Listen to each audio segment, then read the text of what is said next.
भोजपुरिया society channel में आप सभी का स्वागत है। तो दोस्तों आज की इस वीडियो में लेके आए हैं बहुत ही खास अपडेट, खास जानकारी। साफ तौर पे बता दें आखिर पावर स्टार पवन सिंह के आरा गाना के टीजर को लेके पब्लिक का क्या कहना है। साफ तौर पे आप सभी को बहुत ही बेहतरीन अपडेट देने वाले हैं।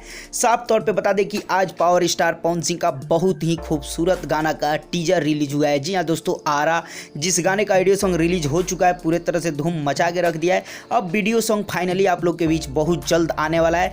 जिस वीडियो सॉन्ग का टीजर आज जारी हुआ है मां अम्मा फिल्म्स यूट्यूब चैनल के माध्यम से, आप सभी को बता दें कि इस टीजर को देखने के बाद पब्लिक का क्या कहना है आप सभी को बतौर इसमें बताने वाले। लेकिन सबसे पहले जान लीजिए पवन सिंह और मेघा शाह का इसमें अभिनय बतौर दिख रहा है गाना में। और साफ तौर पे बता दें कि गाना बहुत ही एक बड़ी लेवल पे शूट किया गया है, बहुत ही जबरदस्त गाना है। फाइनली गाना बहुत ही खूबसूरत तरह से गाना का शूटिंग हुआ है और बहुत ही खूबसूरत गाना आप लोग के बीच बन के तैयार है और बहुत जल्द आने जा रहा है। बहुत जल्द आप लोग के बीच फुल वीडियो सॉन्ग का रिलीज टाइम और डेट आने वाला है। जी हाँ दोस्तों, आप लोग तैयार रहें, बहुत जल्द फुल वीडियो सॉन्ग आने वाला है। हालांकि टीजर को पब्लिक ने जिस तरह से प्यार दिया है, गाना आएगा तो बवाल ही मचा के रख देगा। क्योंकि आप सभी को बता दें टीजर को लगभग अभी रिलीज हुए 6 से 7 घंटा ही हुए, लगभग 5.5 से 6 लाख तक का व्यूज पहुंच चुका है, लगभग 5.5 से प्लस है व्यूज।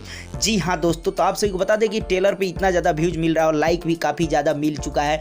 तो गाना आएगा तो कितना धूम मचाएगा आप लोग समझ सकते हैं। इसी पे आपको बता दें कि पब्लिक रिव्यू क्या है, पब्लिक का कहना क्या है इस गाने को लेकर। तो साफ तौर पे बता दें पब्लिक का कहना है कि बवाल टीजर है, शेर जब एंट्री मारता है तो धांसू एंट्री मारता है। और ये भी कहना है कि एकदम गर्दा टीजर, लाजवाब टीजर है। इस तरह के पब्लिक इस गाने के टीजर को लेके कह रहे हैं। साफ तौर पे बता दें आप इस गाने के टीजर के नीचे कमेंट बॉक्स में जाके देख सकते हैं पब्लिक क्या क्या इस गाने के बारे में लिखे हैं, जो कि हम बोल दिए हैं वही सब लिखे हैं। ज़्यादातर उन लोगों ने रिव्यू दिया इस गाने को लेकर, यानी पब्लिक रिव्यू फाइनली बहुत ही जबरदस्त है। तो जी हाँ दोस्तों, आप लोग को अपडेट कैसा लगा, आप लोगों का क्या कहना है, जरूर कमेंट सेक्शन में बताएं। चलते चलते वीडियो को लाइक करें, ज़्यादा से ज़्यादा शेयर करें, चैनल को सब्सक्राइब कर दें और घंटी को दबा दें।